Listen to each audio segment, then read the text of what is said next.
Assalamualaikum warahmatullahi wabarakatuh. Waalaikumsalam.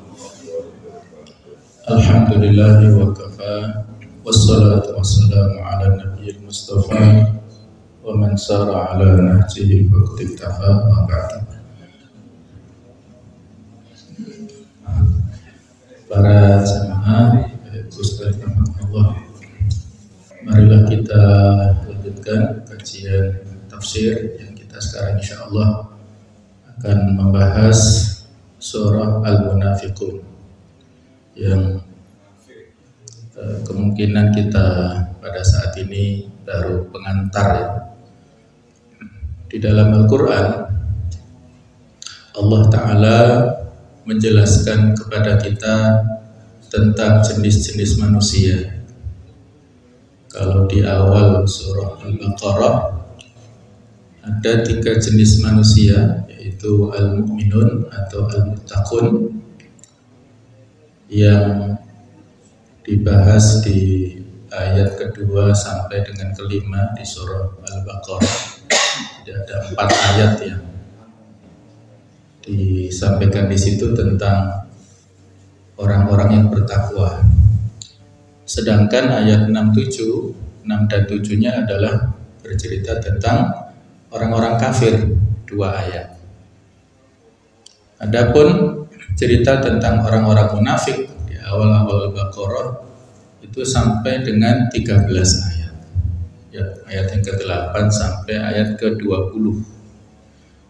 Ini menunjukkan atau mengisyaratkan bahwa orang-orang munafik ini betul-betul membuat sulit di dalam kehidupan kita ini. Kalau orang kafir jelas musuh yang ada di depan mata, tapi kalau orang munafik ini diibaratkan musuh dalam selimut. Agak susah untuk diidentifikasi dan susah untuk kita hadapi. Namun harus kita waspadai, jangan-jangan dalam diri kita masih ada penyakit nifak. Jadi al-munafik itu orangnya, kalau an-nifak itu penyakitnya. Kalau al-munafikun kan bentuk pluralnya, bentuk jamaknya. Di dalam Al-Quran ada surah Al-Mu'minun, ada juga surah Al-Kafirun, ada juga surah Al-Munafikun.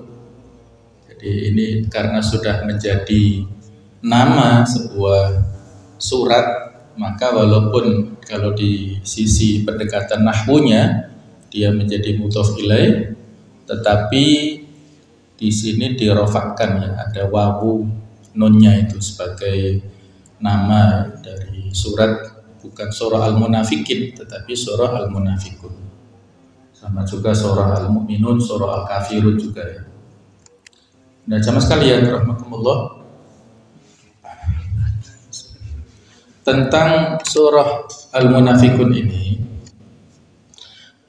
kalau posisi di dalam Al-Quran, dia adalah surah ke-63 urutan Al-Quran atau mushaf Al-Quran yang biasa kita baca. Dia berada pada urutan ke-63,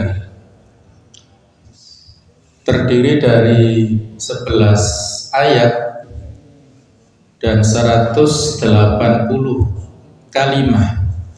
Kalimah itu kata, dan 776 huruf. Kalau tidak percaya kita hitung sendiri. Kan kesulitan ya. Insyaallah mudah-mudahan ya, kurang lebihnya lah. Dan surat ini berada pada juz yang ke-28. Sebagaimana yang sudah kita bahas pada sebelumnya dalam ruang lingkup juz ke-28, yaitu berada urutannya setelah surah Al-Jumu'ah dalam mushaf Al-Quran.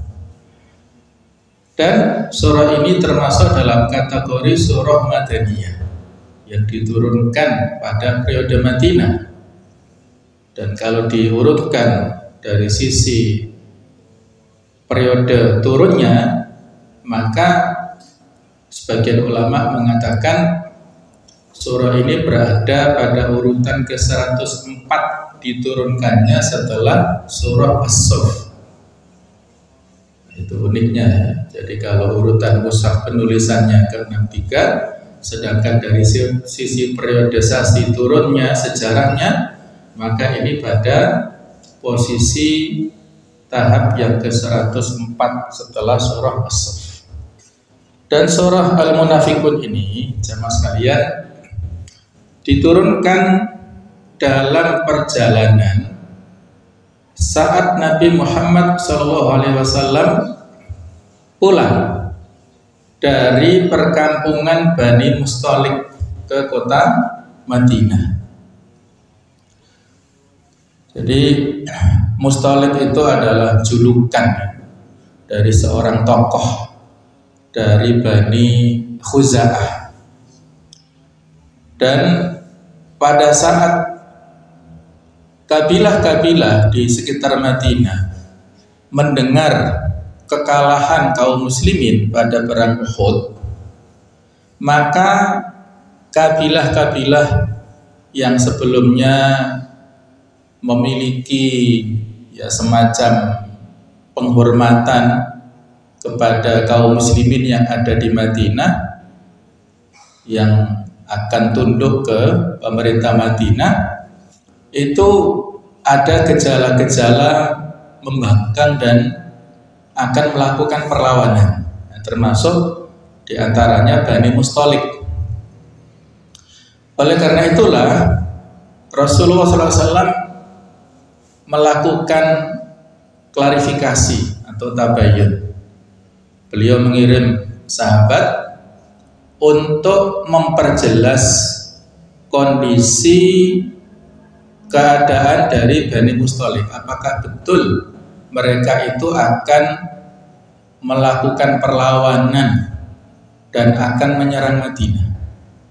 Dikirimlah sahabat ke sana untuk menemui tokoh pimpinan dari Bani Mustalik yang bernama Harith bin Abi Dirar.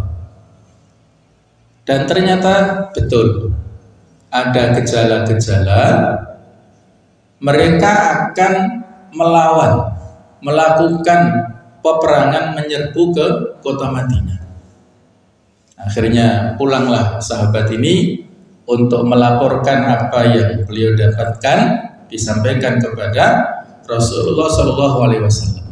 Dan akhirnya Nabi Muhammad SAW mempersiapkan dengan cepat sebelum didahului penyerbuan oleh Bani Mustalik ke Madinah, maka beliau terlebih dahulu menyerbu Bani Mustalik.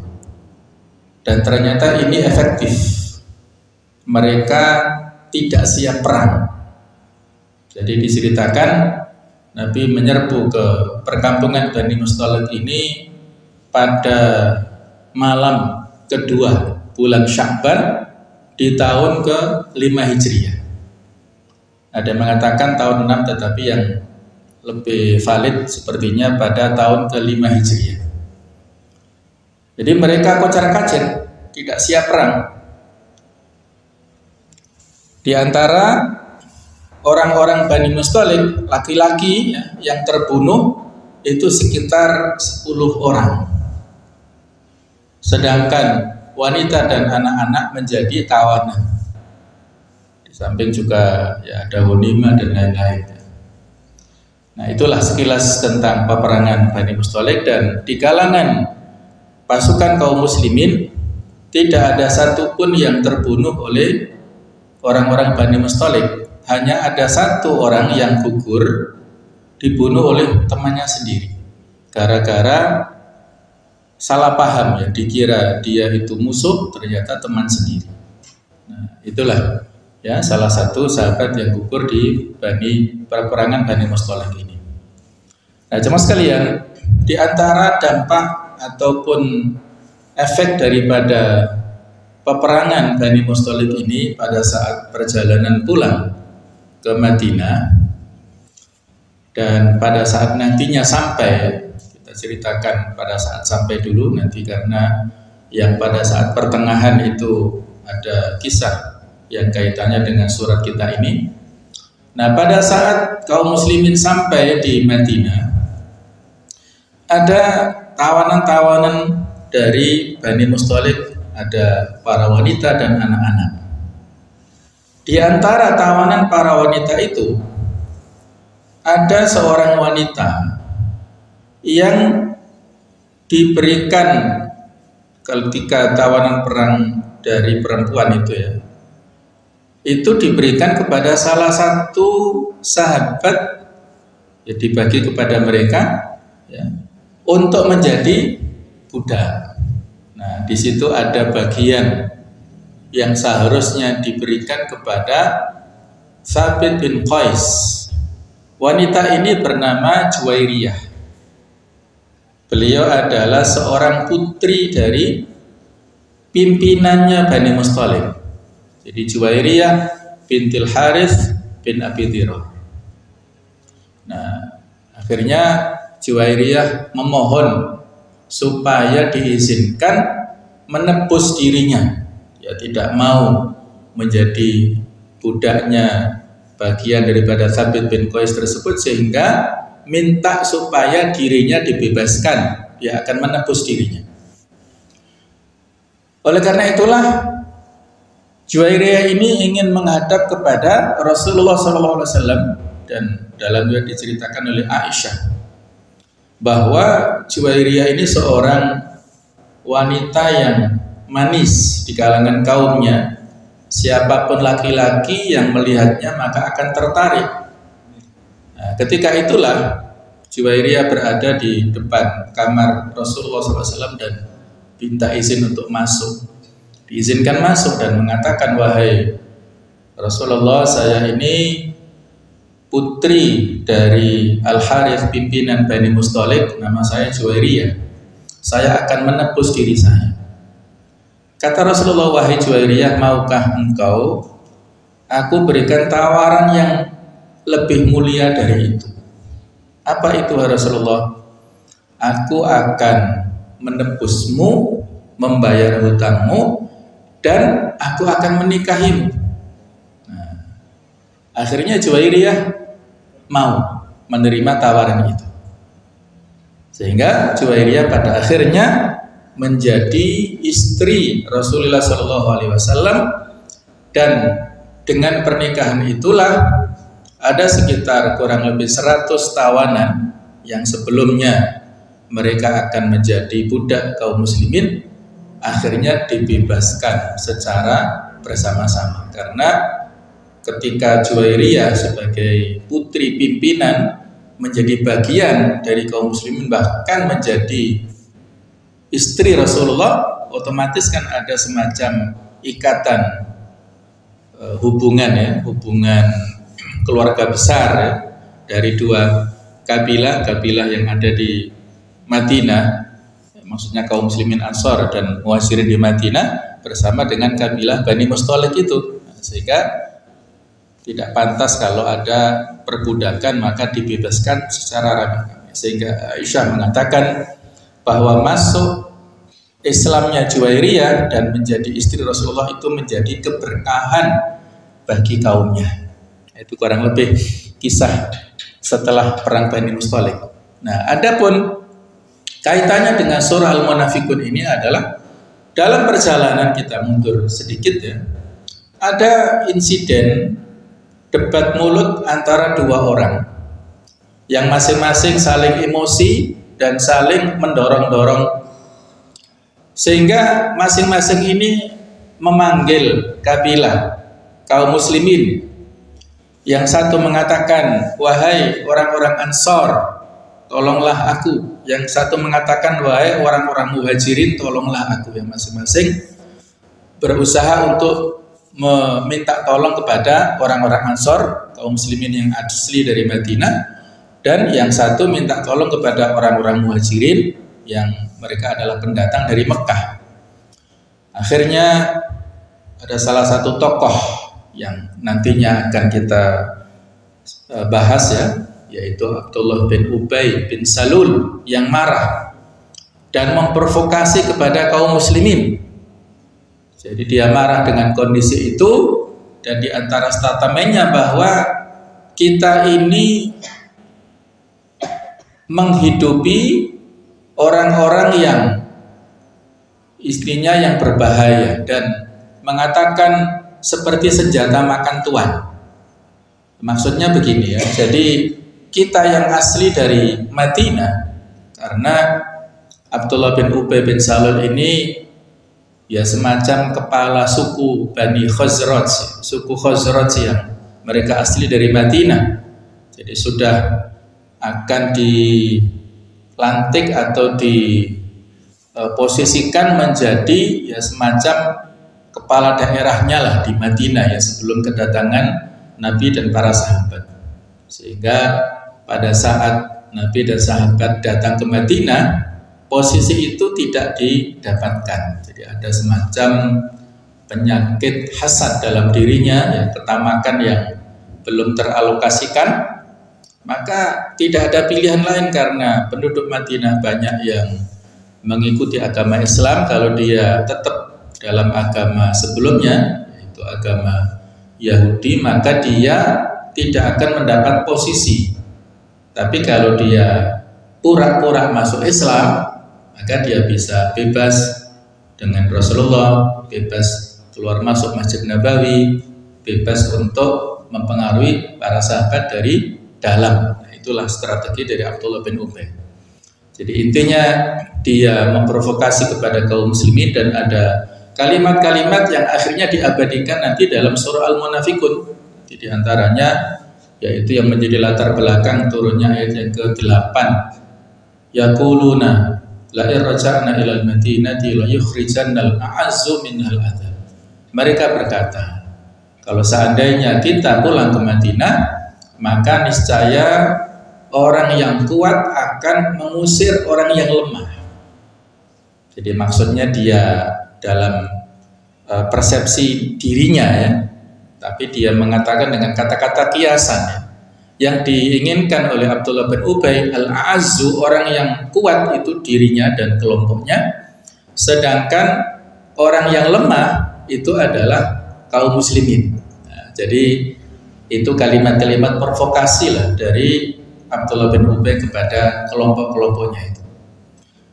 Dan itu didengar oleh salah seorang dari sahabat yang bernama Zaid bin Arqam yang saat itu usianya masih kecil, maksudnya masih remaja ya, masih muda sekali. Sehingga ketika sampai ke Madinah, beliau Zaid bin Arqam ini langsung melapor kepada Rasulullah SAW tentang provokasi Abdullah bin Ubay begini begitu. Maka Nabi mewaspadai ya. Dan saat yang berikutnya, karena tahu ada laporan daripada Zaid bin Arqam, Abdullah bin Ubay langsung menghadap sendiri kepada Rasulullah SAW mengklarifikasi. Dan dia mengelak ketika ditanya, apakah kamu mengatakan begini begitu, dia menolak, tidak mengakui. Nah, itulah ciri orang munafik ya. Yang sebelumnya mengatakan kalimat seperti itu, ketika diklarifikasi enggak. Nah, Nabi tahu ya kalau dia berdusta, tapi beliau menyembunyikan dan mengatakan barangkali Zaid bin Arqam itu salah paham atau salah dengar saja. Terus ceritanya dan akhirnya ya sampai ya ada kemarahan dari Umar bin Khattab dan memerintahkan memohon kepada Rasulullah supaya ada di antara sahabat yang diperintahkan untuk membunuh Abdullah bin Ubay. Tapi Nabi enggak mau. Wahai Umar, kalau aku perintahkan itu bagaimana nanti komentar orang-orang kafir Muhammad telah membunuh sahabatnya sendiri. Karena Abdullah bin Ubay ini di kalangan orang umum ya masuk dalam kategori lingkaran orang-orang Ansor. Kalau dibunuh maka akan menjadi fitnah yang berat. Jadi akan menjadi isu yang berat, yang susah untuk dikendalikan nantinya. Bahkan putranya sendiri yang namanya sama ya. Jadi putranya bernama Abdullah bin Abdillah bin Ubay bin Salul. Putranya sudah masuk Islam. Itu memberikan tawaran kepada Rasulullah, wahai Rasulullah, apakah betul Anda ada rencana untuk membunuh Abdullah? Jadi memanggil ayahnya dengan panggilan namanya langsung ya. Jadi ayahnya itu dalam kategori munafik, sementara dianya sendiri, putranya ini sahabat mulia. Wahai Rasulullah, kalau itu benar, maka izinkan aku sendiri yang memenggal lehernya. Seperti itu tawaran daripada Abdullah bin Abdillah bin Ubay bin Salul, supaya tidak terjadi fitnah nantinya. Maksudnya apa? Karena aku ini dikenal anak yang berbakti pada orang tua. Kalau nanti ayahku dibunuh oleh orang lain, maka keluarga besarku akan menuntut balas membunuh si pembunuh itu. Tapi kalau aku sendiri yang membunuh ayahku, maka mereka keluargaku tidak akan minta menuntut balas kepadaku. Sampai seperti itu ya, semangat daripada putra ini, Abdullah bin Abdillah. Nabi mengatakan jangan ya, tidak ada rencana untuk membunuh Abdullah bin Ubay, ayahmu itu. Biarkan dia pergi. Allah memberikan perintah kepadaku supaya membiarkannya. Bahkan nantinya sama sekalian, nanti mungkin di sela-sela tafsir ya akan kita bahas juga, ketika pada sekitar tahun ke-9 itu Abdullah bin Ubay bin Salul kan meninggal dunia, dan sebelum meninggal itu memberikan wasiat kepada putranya supaya minta kain kafan dari Rasulullah. Ini kan unik. Jadi dia yang suka memusuhi, memprovokasi, memfitnah Rasulullah, tapi sebelum meninggal memberi wasiat kepada putranya supaya kain kafan minta Rasulullah, yaitu dari jubah Rasulullah dibuat untuk kain kafan. Maka datanglah putranya nantinya ya kepada Rasulullah, ayahku mengatakan wasiat begini begitu. Nabi ngasih ya, coba kita ini ya pikir ya, betapa seringnya Nabi disakiti oleh Abdullah bin Ubay, tapi ketika ada wasiat seperti itu, beliau dengan sukarela ya memberikan jubahnya untuk dijadikan kain kafan kepada Abdullah bin Ubay. Bukan hanya itu, Nabi pun nantinya mensolati kepada Abdullah bin Ubay yang itu nantinya ditegur oleh Allah Ta'ala di surah At-Taubah itu. Jadi tidak boleh ya mensolati kepada orang yang tidak beriman ya, walaupun secara zahir mukmin, tetapi sebenarnya dia adalah kafir karena dia menyimpan permusuhan di dalam hatinya, jadi kategori munafik ini. Nah, itu kurang lebih kisah tentang latar belakang turunnya surah Al-Munafikun. Sedangkan tentang munasabah, keterkaitan antara surah Al-Munafikun dengan surah Al-Jumu'ah yang sebelumnya ini. Kalau surah Al-Jumu'ah mengenai kaum yang bersih hatinya, mereka adalah para sahabat ya, yang diberikan posisi tinggi oleh Allah Subhanahu wa taala, dan Allah telah mengutus seorang rasul ya, untuk memberikan atau menyampaikan misi kepada mereka, yaitu dengan membacakan ayat-ayatnya, membersihkan hatinya, dan mengajarkan Al-Quran dan hadis. Sementara untuk surah Al-Munafikun ini mengenai kaum yang berpenyakit dalam hatinya, jadi bertolak belakang di sini. Kemudian kalau surah Al-Jumu'ah ayat 5 sampai 8 dan Al-Munafikun ini bercerita tentang kaum yang mendengar ayat-ayat Allah, namun karena kecintaannya kepada kedudukan yang mulia, cintanya kepada dunia, maka ingin hidup lama di dunia dan takut kepada kematian. Jadi ada kemiripan di sini. Orang-orang yang tidak siap menghadap Allah Ta'ala, mereka masih bergelimang dalam kemaksiatan, dalam dosa-dosa, dan cinta kepada kedudukan di dunia, itu takut kepada kematian. Adapun di akhir, kebetulan juga jumlah ayatnya sama ya. Jadi ada 11 ya. Kalau Al-Jumu'ah 9 sampai 11, sementara Al-Munafikun pada akhir-akhir ayat itu bercerita juga sama tentang fitnatul mal, cinta harta. Kalau di Al-Jumu'ah, sahabat-sahabat yang saat itu mendengarkan khutbah Rasulullah SAW dan mereka tiba-tiba mendengar ada kafilah dagang yang baru masuk ke Madinah, karena saking antusiasnya dengan perdagangan dan khawatir mungkin kehabisannya, sampai meninggalkan majelis Jumat dan menyerbu perdagangan itu, dan hanya tersisa sekitar 12 sahabat saja. Itu kan ada fitnatul mala, yaitu cobaan tentang harta.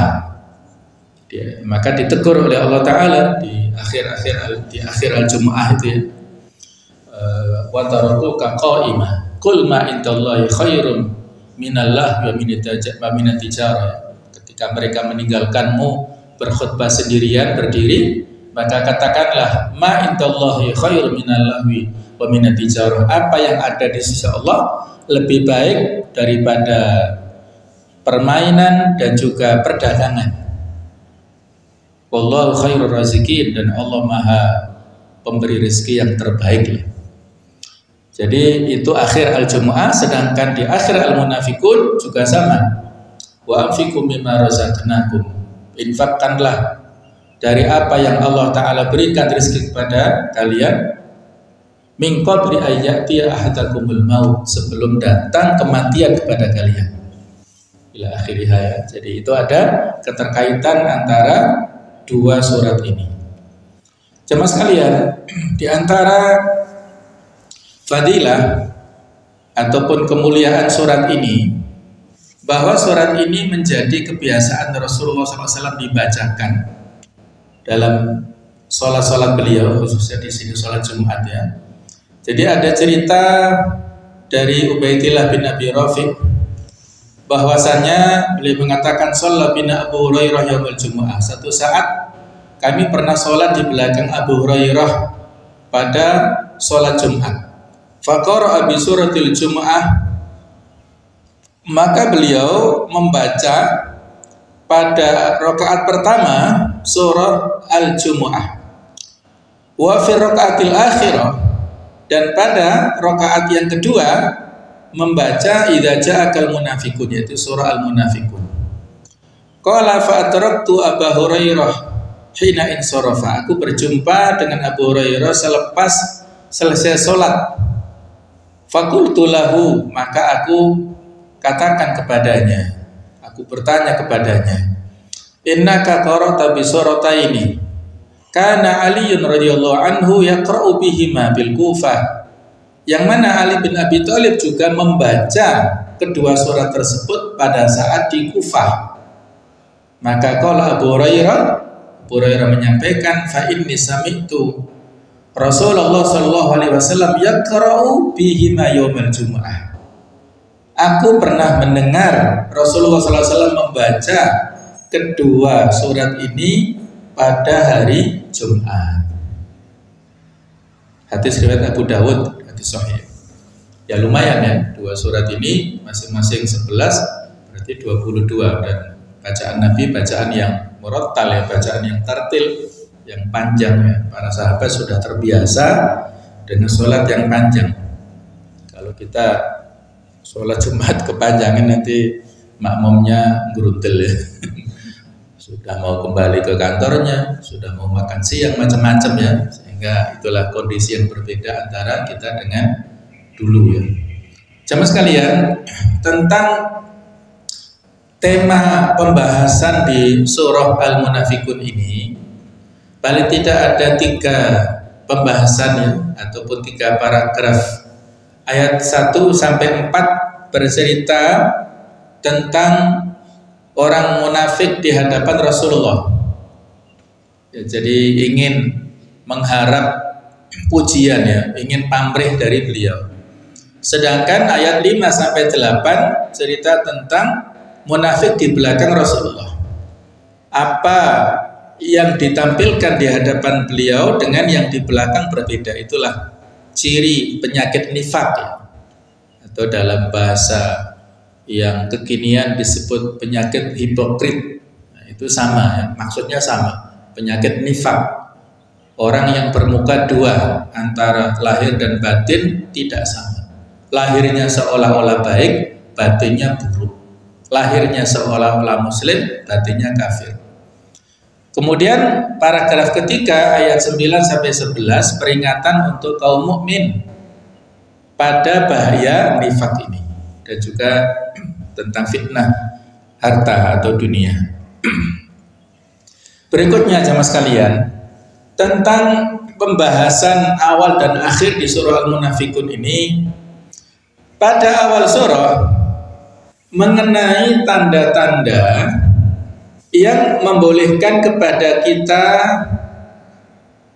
supaya mengetahui siapa orang yang munafik dan yang bukan. Kita perlu untuk mengetahui ciri-cirinya supaya bisa mengidentifikasi mana yang disebut munafik dan mana yang bukan, supaya kita tidak meniru perbuatan itu. Kalau kita tidak tahu, ternyata itu penyakit nifak. Jadi nifak itu kan penyakitnya. Ini penyakit yang berbahaya. Sedangkan di akhir surat ini bercerita tentang adakah pada saat kematian ya, adakah kita ini waliyadzubillah ya, mudah-mudahan tidak termasuk di antara ciri orang munafik ini pada saat malaikat maut nantinya menjemput kita. Itu kondisi yang sangat rawan ya. Ada godaan-godaan dari iblis, dari setan, maka harus diwaspadai. Nah, itu ada terkait dengan awal dan akhir di surah Al-Munafikun. Juga yang menarik di sini jemaah sekalian, pada saat awal surah ini disebutkan mengenai nifak, penyakit nifak ini, penyakit kemunafikan. Sedangkan akhir surah ini bercerita tentang infak, yang tadi saya baca potongan ayatnya, wa anfiqu mimma razaqnakum. Berinfaklah terhadap apa yang kalian dapatkan rezeki dari Allah. Menariknya jamaah sekalian, kedua-duanya ini, apakah itu kata nifak ataupun infak, itu berasal dari satu kata, satu kalimat yang sama. Apakah makna kalimat itu dan apakah hikmah lawan kalimat nifak adalah infak? Ini menarik. Dua kata yang dari satu akar kata, nun, fa, dan qaf, tetapi maknanya berbalik. Yang satu konotasinya buruk, yang satu konotasinya baik. Nah, jawabannya di sini. Ini cukup menarik ya. Diambil dari At-Tahqiq fi Kalimatil Quran Al-Karim. Jadi tentang pengertian nifak ini, kalau secara bahasa, hilangnya sesuatu yang sedang bergerak atau sesuatu yang bergerak tiba-tiba hilang. Misalnya orang Arab mengatakan nafaqud dabah wa mautiha ba'da jarayadil hayat. Kematian kendaraan ataupun binatang yang dulu ya dijadikan sebagai kendaraan, hilangnya kendaraan dan kematiannya setelah berlalunya kehidupan. Jadi ada kata-kata nafku, ya, itu adalah berarti hilang. Jadi apa kaitannya? Kalau infak itu memberi sesuatu yang berupa harta yang sedang melimpah hingga hilang dari tangan atau simpanannya, secara lahir hilang dari tangan kita atau mungkin dari rekening bank kita di dunia, tetapi hilangnya tidak hilang dalam arti musnah, namun pindah, rekeningnya pindah ke rekening akhirat, bukan rekening tabungan bank dunia, tapi ke tabungan akhirat. Tetapi dari sisi zahir dia hilang dari pemiliknya. Sedangkan munafik, al-munafaqatu ala wasnil mufa'alah. Kata-kata munafaqah itu kalau isim maf'ulnya atau masdarnya ya. Kalau isim fa'ilnya munafik. Nafaqa yunafiku munafik. Ini maknanya iman yang mengalir deras tiba-tiba hilang dan terhalang dari sampai ke hati. Jadi yang harusnya iman itu mengalir dengan deras, yang seharusnya menghunjam tajam dalam hati, tiba-tiba hilang dan terhalang dari sampai ke hati. Jadi tidak sampai kepada hatinya. Ya, dia berarti belum memiliki keimanan yang sesungguhnya ya. Jadi ada kata-kata yang mirip antara dua, infak itu hilang dari pemiliknya, sedangkan munafik itu imannya hilang dari dalam hati orang itu. Dohirnya saja dia merasa muslim, tetapi batinnya itu hilang keimanannya. Nah, jemaah sekalian, kalau kita korelasikan tadi sudah kita singgung ya, ada 13 ayat yang disebutkan di dalam awal surah Al-Baqarah bercerita tentang ciri-ciri orang munafik yang lebih banyak daripada ciri orang kafir dan ciri orang-orang yang beriman. Pada ayat 8 dan sampai ke 16 surah Al-Baqarah ini, sifat-sifat kaum munafikin paling tidak ada 10 poin. Mereka mengucapkan iman dengan lisan, tetapi hati penuh dengan kekafiran. Dohirnya mukmin, batinnya kafir. Sehingga penyakit nifak ini kalau kita pelajari ya, ada pembatal-pembatal Islam. Ada yang mengkategorikan 10 pembatal, ada yang sampai 20 pembatal keislaman ya, dan itu pembahasan yang penting. Kalau kita tidak tahu pembatal-pembatal Islam, jangan-jangan kita melakukannya terus kita masih merasa muslim ya.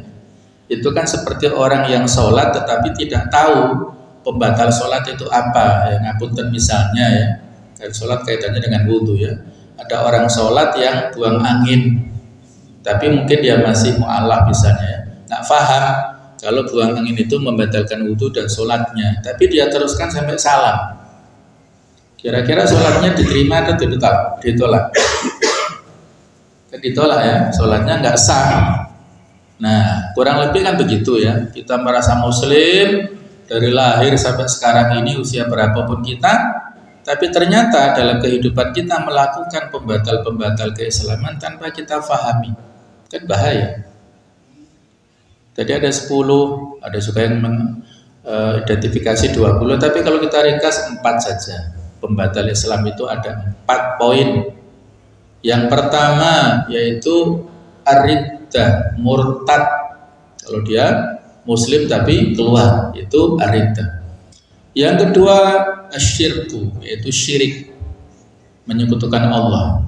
Yang ketiga al-kufr, yaitu kufur, ingkar. Yang keempat ini an-nifaq, penyakit nifaq. Ini bisa membatalkan keislaman seseorang. Jadi harus hati-hati.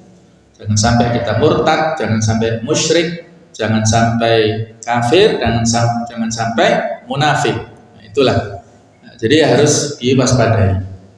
Yang kedua, menipu Allah dan kaum muslimin. Jadi dia menipu, yukhadi'unallah. Mereka ini menipu, tetapi mereka tertipu oleh dirinya sendiri. Yang ketiga, ada penyakit dalam hati mereka. Fi qulubihim marad, ada penyakit hati di dalam hatinya. Yang keempat, berbuat kerusakan di muka bumi ini, baik kerusakan fisik atau non fisik. Yang kelima, menuduh orang-orang beriman sebagai orang-orang bodoh.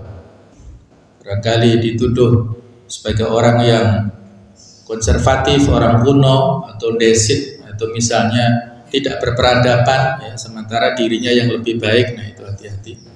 Yang keenam, memutarbalikkan fakta yang disampaikan tidak sesuai dengan fakta. Yang ketujuh, berpura-pura iman saat bersama kaum muslimin, tetapi kalau kembali kepada golongannya, dia meyakinkan bahwasanya dia termasuk di antara mereka. Dan kalimat yang disampaikan di Al-Baqarah bagus sekali. Wa idza laqul ladzina amanu qalu amanna. Ketika mereka berjumpa dengan orang-orang beriman, mereka mengatakan kami telah beriman. Itu dengan kalau dalam pendekatan nahwu ya itu menggunakan jumlah fi'liyah. Kami telah beriman. Wa idza khalau ila syayatinihim, ketika mereka kembali kepada kelompoknya, kepada gengnya, teman-temannya, maka mereka mengatakan qalu inna ma'akum, sesungguhnya kami bersama kalian. Innama nahnu mustahzi'un, kami hanya mengolok-olok. Jadi di sini menggunakan kalimat atau jumlah ismiyah, kalimat nominal, bahkan dengan menggunakan kata-kata inna, sesungguhnya. Seolah-olah Allah ingin menggambarkan kepada kita, jangan khawatir ya, ketika orang munafik bercerita kepada kelompoknya, jangan khawatir, walaupun kami sholat dengan kaum muslimin, kami bersama dengan mereka, tetapi sesungguhnya kami bersama-sama dengan kalian. Kalau jumlah fi'liyah itu terbatas oleh waktu, kan di situ menggunakan fi'il madhi amanna. Tapi kalau inna ma'akum jumlah ismiyah itu tidak terbatas oleh ruang dan waktu. Itu berbedanya ya. Jumlah ismiyah itu lebih kuat apalagi ada innanya. Itu dari sisi pendekatan bahasa. Yang kedelapan, mereka mengobarkan api permusuhan. Jadi suka provokasi, hal-hal yang furu'iyah itu dibesar-besarkan ya, supaya menjadi tema permusuhan ya, supaya kaum muslimin tidak mendapatkan persatuan. Jadi hal-hal yang teknis-teknis yang harusnya bisa dikompromikan ya, bisa dicari titik temu, itu dibesar-besarkan. Hati-hati ya, mengobarkan api permusuhan. Yang kesembilan, bimbang dan bingung dalam kezaliman. Yang kesepuluh, berpaling dari kebenaran serta mereka menukar kebenaran dengan kebatilan. Itu tidak segan-segan mereka mengorbankan agamanya dalam rangka untuk mendapatkan dunia.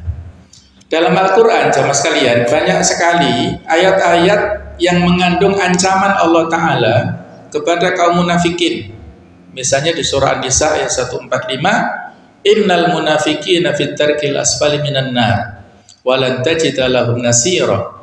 Sesungguhnya orang-orang munafik itu ditempatkan pada tingkatan yang paling bawah dari lapisan-lapisan di neraka, dan kau tidak sekali-kali akan mendapat sesiapapun yang boleh menolong mereka. Artinya tidak ada penolong sama sekali ya mereka ini.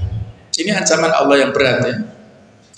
Neraka ini ada 7 lapisan dan yang terbawah adalah lapisan untuk orang-orang munafik, dan mereka dikumpulkan ya dengan orang-orang yang menentang Allah dan Rasulnya.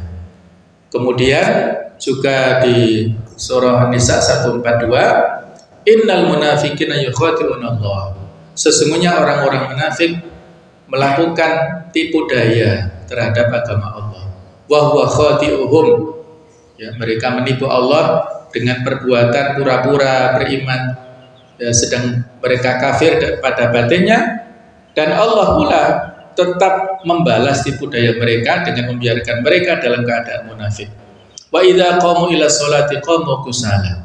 Kalau mereka melakukan sholat, mereka berdiri dengan bermalas-malasan.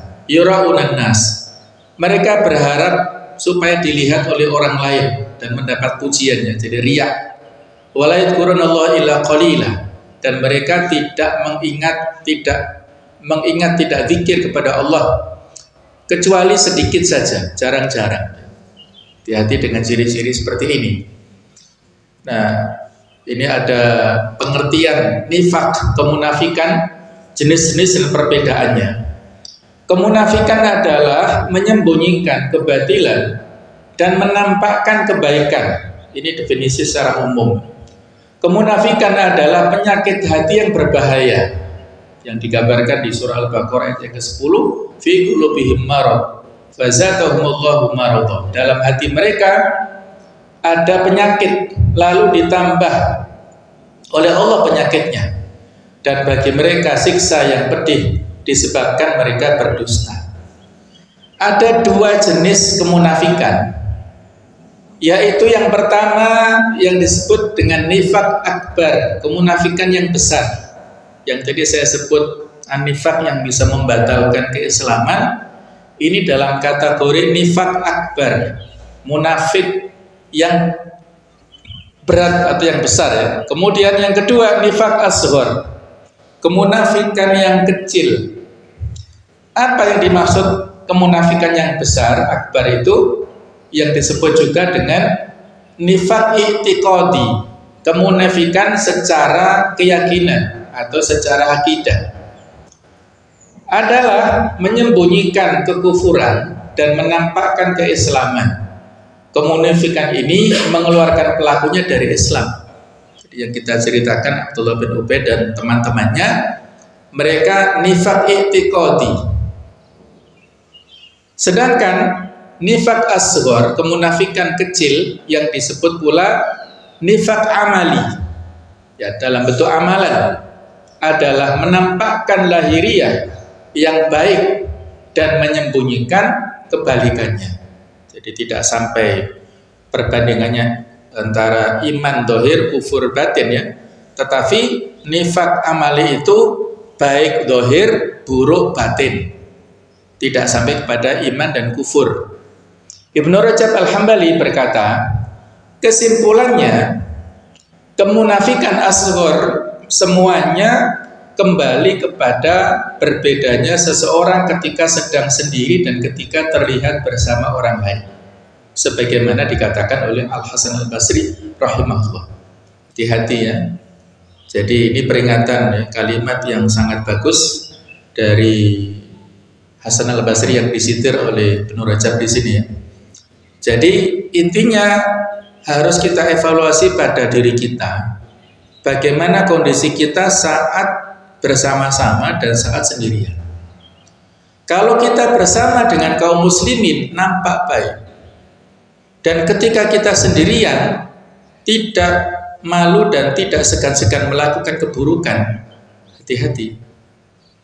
Baiknya berarti hanya untuk pamrih, sementara identitas aslinya itu pada saat dia sendirian. Tidak ada orang lain, misalnya mohon maaf ya, ketika dia melakukan perjalanan yang meninggalkan kampung halamannya dan di luar sana tidak ada yang kenal sama dia, sehingga bebas melakukan kemaksiatan, bebas melakukan ini itu, toh nggak ada yang kenal. Nah, itu kan hati-hati ya. Jadi kita diingatkan di sini kepada kita semuanya, perbedaan kemunafikan yang kecil dan kemunafikan yang besar.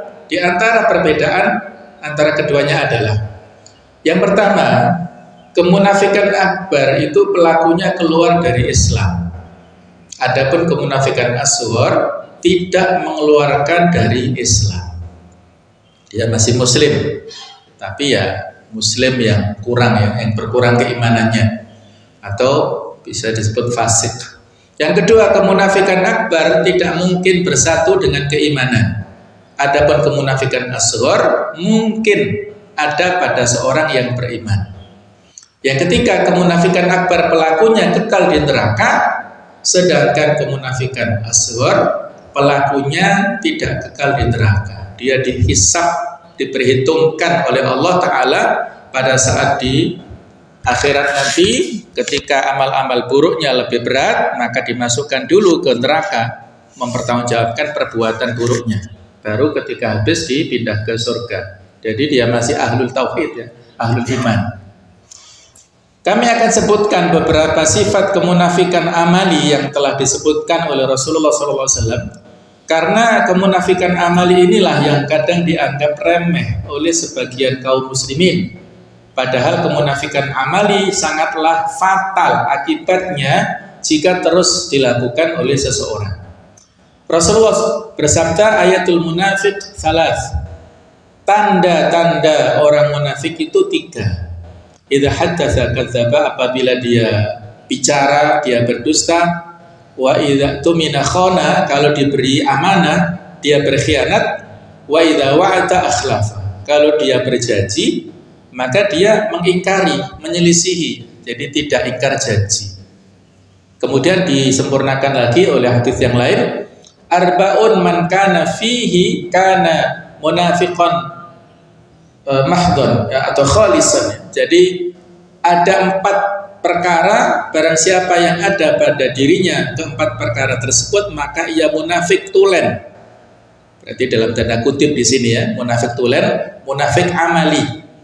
Wa in kanat khoslatan minhunna, kalau dia ada memiliki salah satu dari sifat tersebut di antara 4 tersebut, kanat fihi khoslatan minan nifaq, maka dia memiliki jenis kemunafikan, dia memiliki perangai munafik minan nifaq ya. Hatta yada'a, sampai dia meninggalkan sifat tersebut, yaitu yang pertama, man idza haddatsa kadzaba, apabila dia bicara dia berdusta, wa idza wa'ada akhlafa, apabila janji dia mengingkari, wa idza khasama fajar, kalau dia berkompetisi atau berselisih maka dia melampaui batas, jadi dia curang, kompetisinya itu curang. Wa idza ahada ghadar, apabila dia melakukan perjanjian maka dia mengkhianatinya. Jadi hati-hati apabila dia ada seseorang yang punya penyakit-penyakit nifak salah satunya, maka dia berperangai munafik. Kalau dia keempat-empatnya, maka munafikun khalisun ini. Dan kemunafikan amali atau nifak asghar ini ada hadis-hadis yang sudah kita sebutkan tadi, yaitu poin-poinnya. Berdosa ketika bicara, Hasan Al-Basri mengatakan inti kemunafikan yang dibangun di atasnya kemunafikan adalah dusta. Jadi kalau dia sudah menjadi pembohong, berarti ada ciri munafik yang inti yang dia lakukan. Yang kedua, mengingkari janji. Yang ketiga, mengkhianati amanah. Yang keempat, membatalkan perjanjian secara sepihak. Kita tidak perlu melihat dan mengkoreksi orang lain ya. Barangkali ada pimpinan atau tokoh tertentu ya yang punya sifat-sifat ini, Allahu a'lam, kita kembalikan pada Allah statusnya. Yang penting kita menjadikan ini standar evaluasi untuk diri kita sendiri ya. Apakah kita kadang-kadang mungkin suka bohong misalnya, waliyadzubillah. Apakah kita yang kadang-kadang mengingkari janji, naudzubillah.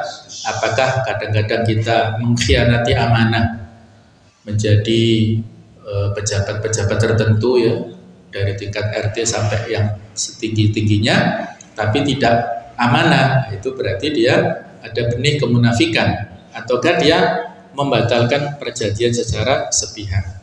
Perjanjian yang dimaksud di hadis ini ada 2. Perjanjian dengan Allah, yaitu untuk senantiasa beribadah, dan perjanjian dengan hambanya, yaitu pada saat mencakup banyak perkara tentang masalah muamalah. Yang terakhir ya, ada nasihat dari Ibnu Taimiyah pada kita semuanya.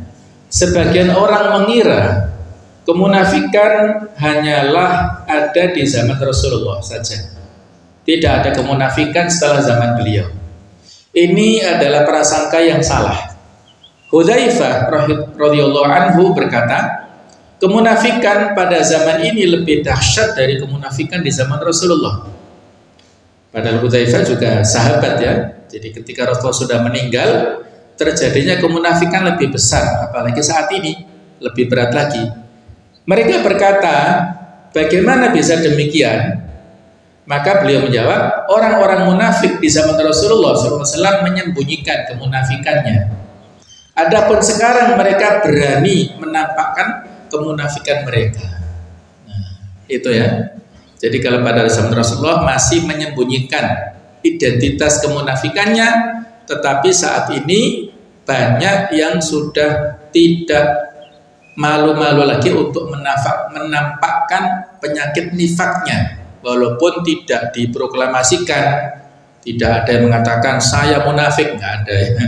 Saya adalah tokoh munafik, nggak ada ya. Tapi ciri-cirinya tadi ya 1 atau 4-nya tadi muncul keberpihakan kepada kaum muslimin, tidak ada misalnya ya, apa yang disampaikan tidak sesuai dengan fakta ya. Kemudian kalau berjanji tidak ditepati misalnya, berjanji 100 ternyata yang ditepati tidak ada misalnya, dan lain-lainnya.